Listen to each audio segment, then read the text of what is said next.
What's up, YouTube? Today I'm going to be talking about the best thing that will ever happen to you in Air Force basic training. That's called the Beast. Ooh, the Beast. It's just like the obstacle course and the gas chamber. You think it's going to be freaking awesome, but it's just kind of like whatever, you know? I mean, looking back on it, it's fun because the simple fact that it's different. It's not, you're not stuck doing the same thing. Your MTI is not there freaking yelling at you. You don't get dropped. There are what you call cadres there, which are MTIs, but they're not. It's like the same thing at the obstacle course and the gas chamber. They're kind of like, I don't know. I would say off-duty MTIs, but I mean, they will yell at you if you're being stupid. We got yelled at sometimes, but that's just because she was mean. But anyway, you go to the Beast in your 6th week of training. 6th week of training. I think Saturday. Saturday you kind of spend some time packing up to go to the Beast, and then after that you leave on Sunday, I believe, and then you drive you get on a bus and you drive maybe like 10 minutes off base to another base. It's an Air Force base. You drive maybe like 5 minutes into the middle of nowhere in there, and you pass by the shooting range while you're going there, and I mean, it's really not what you think. You're pretty much camping out in the middle of nowhere, really. That's really it. If you're expecting something like huge and like extravagant and holy crap, this is gonna be crazy. No, it's not. You get there and you go to whichever. There's 4 different. I forget what they're called, zones or whatever. There's 4 different zones you can go to. When you get to your zone, there's different. The flights get split up into different tents, and you share that tent with, I think it's like 15 people, 15 or 16 people. No women. Sorry, guys. Or, sorry, girls. It's males only and females only. There are females in your zone. They obviously have different tent. Don't try to go in there. You will get busted. But, that's really it. You take turns watching the tent at night, which really sucks ass because sometimes you get stuck with assholes like I did. They would pretend like they were sleeping. The next guy would come and wake them up like, hey man, you gotta watch. I've watched for 2 hours already, wake up. And they just act like they're sleeping. And then they would fucking go to the next person on the list, which was always fucking me. So they would wake me up. And me, not being the douchebag airman, would get up and do watch. But that's pretty much the gist of tent living, I guess. You're not really in the tent a lot during the day. There's no AC. Sorry. You have to clean it because it does get pretty dirty. There's a lot of dust and dirt and sand out there. So it does get in there, and you're expected to keep it clean. As far as hygiene goes, they have showers. I think they had 6 shower heads per zone. So you got to imagine there's like 1, 2, 3, 4, 5. There's like 8 tents. And there's like 15 to 20 people in the 8 tents.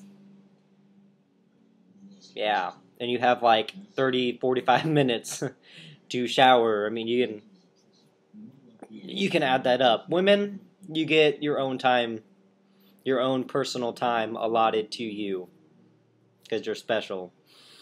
So for males, I would recommend buying like the little cleaning, not like the disinfectant wipes, but just wipes, because for most of you, you won't want to go through the hassle of doing all the showering down there, so just wipe up, whatever. Brushing the teeth, you can do that in the tent. Shaving, I dry shaved. It was a pain in the ass, but it's for a fucking week, whatever. Yeah, that's really it with tent living. You still gotta do watch. You have to fucking, this is probably the one thing I hated about the Beast. You have to wear your helmet and your little Kevlar suit. Now, altogether, I think the Kevlar weighed like 60 or 70 pounds, and you have to wear your helmet, and you have to bring your rifle with you wherever you go. So, like I said, the bathrooms are outside of the zone. So, if you wake up in the middle of the night and have to go to the bathroom, you don't just get up, throw your shoes on, and walk out there in your fucking PT uniform. No, you gotta put on your ABUs, gotta fucking lace up your boots, which not a lot of people did that because, I mean, the cadres are sleeping anyway. So, I mean, you don't have to go full out, but you have to put the suit on and your little helmet and grab your rifle and walk out there. And so the guys that are watching go, I gotta piss. And then they'll walk you to the bathroom, you go to the bathroom, you come back. It wastes like 30 minutes. I'm being serious. It wastes like 30 minutes. It's a pain in the ass. And for some odd reason, throughout the whole week of Beast, I woke up in the middle of the night and had to go to the bathroom. It wasn't when I was doing watch. No. But that's just my experience. Now, as far as the things you do in Beast, it's pretty much training exercises. The first day or 2 or 3, they're going to show you different scenarios, what to do in those scenarios, how to handle yourself in those scenarios, situations such as people ambushing your base, chemical attacks, pretty much anything that could go wrong, they cover in it. You take your turns doing different kinds of maneuvers, talking, how you're supposed to communicate with people when you're at the gate, putting on your gas mask, doing in your full gas suit, fun things like that. I mean, it's an interesting experience. I didn't hate it, but it wasn't, the best thing I did in basic training. But it wasn't that bad. I wouldn't, if I had to go through Air Force basic training again, I wouldn't be like dreading the Beast. But for those of you who like to write letters, you get a lot of time to write letters. When you're doing watch, write letters. If you're a douchebag airman, fucking you can sleep while you're sitting outside. It's whatever you want to do. Now, when you're coming to the end of the Beast, you'll do the IED walk, which, it's pretty cool. You walk through this little trail, and there's little IEDs that are planted, and you walk in, your tactical march formation, and whenever somebody sees an IED, you have to do your little hand signals, stop, and everybody, gets down, and you wait, come on, and then you walk. It's kind of, it was kind of boring. It's probably maybe a not even a mile march, I wouldn't say. I don't remember it too well, but I don't. It's not more than a mile. It's maybe like a mile or maybe even 0.75. It's not too far. When you first start going, they're gonna blow up an IED right in the beginning, just so you know, like, this is what happens when you hit an IED or whatever. It's kind of loud. I mean, throughout the whole day, they go at different times, different waves go at different times. So I remember, just practicing, doing whatever in the zone, and then you hear like, and like the shit'll shake, and you're like, the first couple times we didn't know what was going on, but eventually, we heard people coming back, and they were talking about, oh, it went off, whatever. But I mean, that part's pretty cool. And you're walking, you're stopping, you're walking some more, and you go down a hill, or it's really steep, and then you go up a really steep hill again, and then you get to, it's kind of like a little obstacle course, but not really. You just kind of run, maneuver, low crawl, go through a little tunnel, whatever. Important thing about this day, and they're going to stress it, is drink a lot of water. If you think you have drank a lot of water, fucking drink more than that. That is really important. Because for some odd reason, people get really dehydrated when you do all this. There's one section of this little mini obstacle course. There's a name to it. I forget what that name is. You pretty much just low crawl up a really steep ass hill that has big chunks of rocks in it. It's pretty long too. I mean, it's maybe like 0.10 of a mile. It's pretty steep and pretty long. Like for the first 3/4 of it, I was fucking pumped. I was just like, yeah, get the fuck out of my way, let's go! And then, like, the rocks start getting more abundant, and they get bigger, and your fucking elbows and your knees start slamming into them. You're kind of like, shit. And then you have to slow down. And then your MTIs are there, surprise! And they're yelling at you, come on, go! So, that was a fun surprise. But, yeah. And then after that, you go up to the top of the hill, and you build your, it's not really a tent, but it's kind of just like a little setup thing that you learn to make. I think in like week 4 or 5, you learn to make it. That's pretty much the whole IED walk. Then you just walk back to the base, and you rest.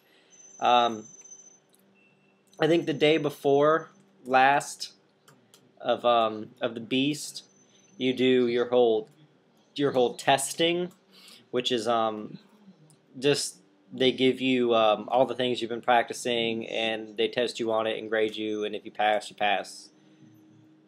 Big deal. It's not hard to pass. Again, there's a certain name for these things, but I don't remember. We got Beast Excellence, I think is what it is. Beast Excellence? That doesn't sound right, but something along the lines of that. My flight, or my zone, got it, and apparently that was a pretty big deal. Our MTI, loved us after that, but, we got that, and, that's really the beast. There's not much to it. You just kind of, hang out with your friends. You do PT in the morning. We didn't do it very much because it was fucking freezing. Like I said in my past videos, I went through in December, January, and graduated in early February. And so I was there like the end of January, maybe middle of January. So it was pretty freaking cold. I think we only PT'd like once. You kind of just run around this little road thing and do some push-ups. You know, it's not really a big deal. The PT is not strenuous at all, and Beast. But yeah, I mean it's a good time to hang out and become better friends with people that are in your flight. I know I hung out with lots of people because I mean you kind of have a lot of downtime. You don't really do much, but that's really it. You don't get a hot meal. You don't walk to you don't walk to the DFAC. They don't have a DFAC. You have, I think, let me try to remember. For breakfast and lunch, you get an MRE, and then for dinner you get like a hot meal from some like little mini DFAC thing. The food isn't very good, but it's food. If you've never had MREs, the meals ready to eat, get, it's called chicken breast, the chicken breast one. That one's fucking awesome.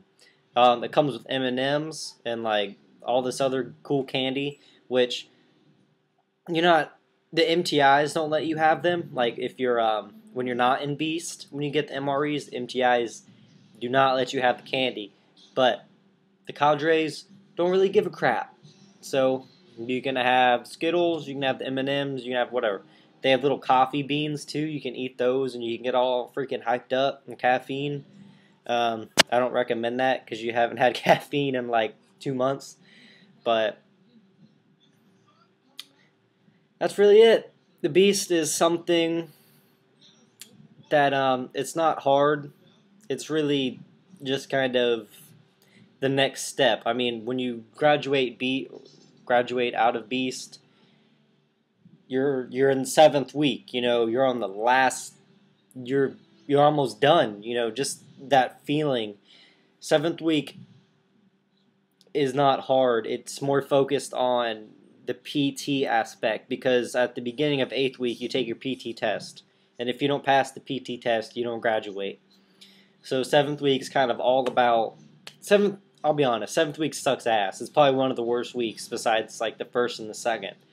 But because I mean they're testing you on all these things, and the PT's out of there, and you've gotten so kind of relaxed, I guess you could say, being in the Beast, the MTIs not being there, that the MTIs are kind of like extra mean and they yell at you about freaking everything just because you weren't there, you know, and I guess you mess up a lot. But that's really it. I've been saying that a lot and keep thinking of other things, but yeah, that is the Beast in a nutshell. I will post a video down at the bottom that kind of shows you some video of what to expect, kind of more visual on the Beast. Now for my next video, I really don't know what to talk about, so I'm going to leave that up to you guys. I've noticed I've been getting a lot more subscribers and a lot more views, whatever, so if you have any questions or if you want a video on something specific, and a lot of people kind of, rally together or whatever and say, oh yeah, make it on this, I will do a little video on that. I might make a couple little short videos or whatever. I don't know. It's really up to you guys. So if you have any questions, you can leave them in comments below. My Twitter is also down there. Yep, just let me know what you guys are interested in learning about, and I will make a video about it, alright?